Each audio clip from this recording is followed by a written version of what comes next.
سورت المزمل، بہت سے لوگ اس کو مزمل پڑھتے ہیں، تو یہ مزمل ہے، زا کے اوپر شد ہے، اور باب کون سا ہے؟ تفاعل، یعنی تزمل تھا اصل میں، اور اس سے متزمل تھا، اور تا زا میں زم ہو گئی تو مزمل ہو گیا۔ اس سورت کے 2 رکوع ہیں، اور پہلا رکوع بالاتفاق مکی ہے اور مکہ کے ابتدائی دور میں نازل ہوا۔ دوسرے کے بارے میں اختلاف رائے ہے، بعض کہتے ہیں کہ 1 سال کے بعد نازل ہوا، اور بعض کہتے ہیں کہ یہ مدینہ میں نازل ہوا۔ 20 آیات ہیں، 285 کلمات ہیں، 838 حروف ہیں۔ اس پارے کا چونکہ مرکزی مضمون دعوت اللہ ہے، تو اس صورت میں دعوت دینے والے کو جس اخلاق اور جس ہتھیار سے لیس ہونا چاہیے، اللہ کے ساتھ جیسا تعلق مطلوب ہے، اس کے بارے میں بات کی گئی ہے کہ داعی کی جو پرسنل خصوصیات ہیں، اس کی اپنی زندگی میں اس کا ذاتی رویہ اور اس کا علم اور اس کی عبادت اور اس کا تقوی اور جو اخلاق اس کے اندر ہونا چاہیے، اس کی یاد دہانی ہے اس میں، کیونکہ دعویٰ کا کام آسان کام نہیں، یہ ایک بھاری کام ہے، اور بھاری کام کے لیے ہمت بھی زیادہ چاہیے ہوتی ہے۔ جنوں کے اندر شاید ہم سے زیادہ طاقت ہے، اس لیے انہوں نے پہلی دفعہ ہی سن کر بھرپور کام شروع کر دیا، اور غلط خیالات پر بھی بھرپور تنقید، اور بھرپور طریقے سے میسج کنوے کر کے توحید کی بھرپور دعوت۔ اسی طرح انسان خواہ جسمانی طور پر کمزور ہی کیوں نہ ہو، لیکن اگر اس کا ایمان مضبوط ہے، وہ اندر سے مضبوط ہے، اس کا اللہ سے تعلق مضبوط ہے، تو پھر وہ بڑے بڑے جنوں سے نمٹنا جانتا ہے، جیسا کہ اس میں فرعون کا ذکر آئے گا، اور بالکل ابتدائی دور کی صورتوں میں سے ہے سورۃ المزمل۔ اب حیران ہو رہی تھی کہ شروع میں ہی اللہ سبحانہ وتعالیٰ نے فرعون کا ذکر کر دیا، کیونکہ نبی صلی اللہ علیہ وسلم کو مکہ میں ایسے ہی لوگوں سے واسطہ تھا، اور ہر ایک کے ایمان کے بقدر اس کا امتحان ہوتا ہے، امتحان بقدر ایمان، اور جتنا کسی کا ایمان مضبوط ہوگا اتنا ہی اس کا سخت امتحان ہوگا، اور جتنا اللہ سے تعلق مضبوط ہوگا اس میں کامیاب ہوگا۔ اور اس کامیابی کے لیے بے حد ضروری ہے کہ انسان کے اندر مضبوطی ہو، اور وہ مضبوطی آ نہیں سکتی جب تک انسان قرآن سے گہرا تعلق نہ رکھتا ہو، اور خاص طور پر رات کی نماز میں قرآن کی قرات کے ساتھ قیام کی عادت نہ ہو۔ یہ ایک ضروری خصوصیت اور ضروری شرط ہے جس کا ذکر یہاں ملے گا۔ یا ایھا المزمل، یا ایھا، یا کیا ہے؟ حرف ندا، اور ایھو کا معنی ہوتا ہے کون سا یا جون سا، جس، کس کس، یعنی ایھو کا لفظ ان معنوں میں استعمال ہوتا ہے، یا کیا کیا، کون سا کیا، اور ہاں جو ہے یہ حرف تنبیہ ہے اور فصل کے لیے آتا ہے۔ فصل کا مطلب ہوتا ہے الگ کرنا، تو حرف ندا اور منادا کے بیچ میں جبکہ منادا معرف باللام ہو، یہ بات سمجھ آ رہی میری؟ منادا معرف باللام، معرف باللام کا کیا معنی؟ کہ ال کے ساتھ شروع ہو رہا ہو، تو ان کو باہم ملانے کے لیے درمیان میں آتا ہے ایھا۔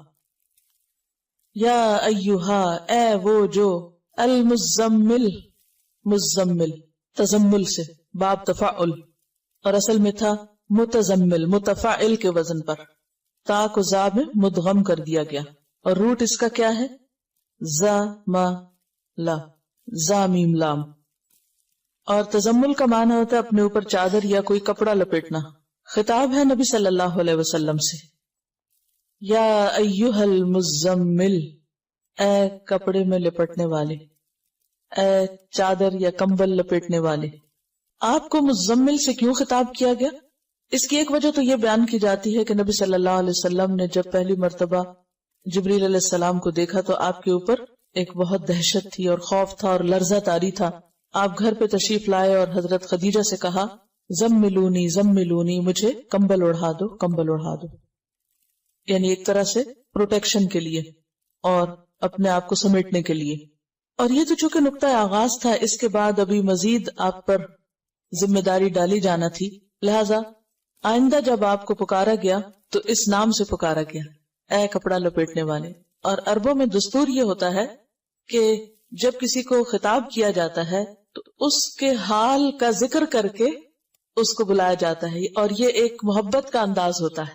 مثلا اس کی بہت سی مثالیں آپ کو ملے گی۔ ایک مرتبہ حضرت علی رضی اللہ تعالیٰ عنہ حضرت فاطمہ سے کچھ رنجیدہ ہو گئے، کچھ ناراضگی ہو گئی، تو گھر چھوڑ کے مسجد میں چلے گئے اور مسجد کے فرش پر لیٹے ہوئے تھے، تو آپ کے جسم کے اوپر مٹی لگ گئی. نبی صلی اللہ علیہ وسلم حضرت علی کو تلاش کر رہے تھے اور کرتے کرتے جب مسجد میں گئے تو کہا یا ابا تراب، اے مٹی والے، یعنی یا مٹی میں لپٹے ہوئے یا لتڑے ہوئے اٹھو تم. اسی طرح حضرت ابو ہریرہ جو تھے ان کو بلیوں سے بہت پیار تھا تو ان کا نام ابو ہریرہ رکھ دیا گیا. اسی طرح کچھ اور بھی آپ کو ایسے نام ملیں گے یا کنیتیں ملیں گی کہ جو انسان کے حال کو یا اس کے شوق کو یا اس کے کام کو واضح کرتی ہے. تو نبی صلی اللہ علیہ وسلم نے چونکہ پہلی وحی کے بعد کپڑا اوڑھ لیا تو وہ ایک اتنا پیار بھرا انداز تھا کہ اللہ سبحانہ و تعالیٰ نے اس کو یاد کرایا اور فرمایا یا ایھا المزمل، اے کپڑا لپیٹنے والے. اب کپڑا لپیٹنے کا وقت نہیں، اب کیا ہے؟ اب تو کام کا وقت ہے. آپ ڈرے نہیں، گھبرائے نہیں، یعنی ایک طرح سے تسلی دی جا رہی ہے، محبت سے خطاب کیا جا رہا ہے. یا ایھا المزمل، اے مزمل، قم اللیلہ، قم اٹھو، فعل امر ہے قیام سے. اور قیام کہتے ہیں بیٹھے یا لیٹے ہوئے آدمی کا اٹھ کھڑا ہونا یا چلتے چلتے کھڑے ہو جانا. یعنی کوئی بیٹھا ہوا ہے تو بیٹھنا چھوڑ کے اٹھ جائے، یا لیٹا ہوا تو اٹھ جائے، یا پھر چل رہا ہے تو کھڑا ہو جائے. ان سب کے لیے کیا آتا ہے؟ قیام. قم اللیل، رات کو کھڑے ہو جاؤ. اب اس کا یہ مطلب تو نہیں کہ آپ نیند چھوڑ کے تو کھڑے رہا کرو، یہ عام کھڑا ہونا مراد نہیں ہے. یہاں قیام سے مراد نماز ہے، قیام اللیل ہے. آپ نے پیچھے پڑھا کہ بعض اوقات نماز کے لیے لفظ قرآن آتا ہے، بعض اوقات تسبیح آتی ہے، بعض اوقات سجدے کا لفظ آتا ہے، تو جز بول کے کل مراد ہوتا ہے.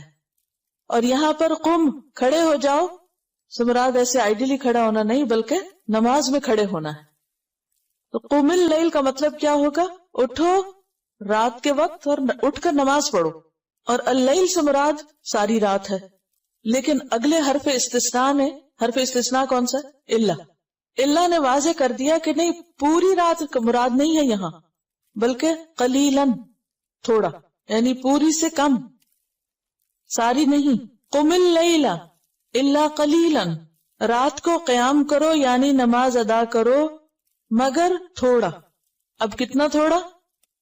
نصفہ، اس کا آدھا، یعنی نصف اللیل، آدھی رات. او انقص منہ، یا کم کر لو اس میں سے بھی. کس میں سے؟ آدھی میں سے بھی. آدھی کا پھر کم کیا ہوگا؟ تہائی ہو جائے گا، 1/3 ہو جائے گا، ٹھیک ہے. یا پھر اس کا بھی کم کریں تو چوتھائی ہو جائے گا، یعنی نصف النصف کریں تو چوتھا حصہ رہ جائے گا. یعنی ایک کا آدھا کریں، ایک کے 2 حصے کریں تو کیا ہوگا؟ نصف کریں تو آدھا کہلائے گا، اور نصف کو نصف کر دے تو چوتھائی ہو جائے گا، کوارٹر ہو جائے گا. او انقص منہ قلیلاً، تھوڑا سا.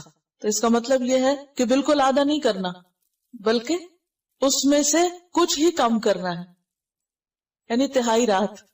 او زد علیہ، یا اس پر زیادہ کر لو، یعنی نصف پر. تو نصف یا آدھا جو ہے، ہاف جو ہے، وہ کیا ہے؟ سٹینڈرڈ.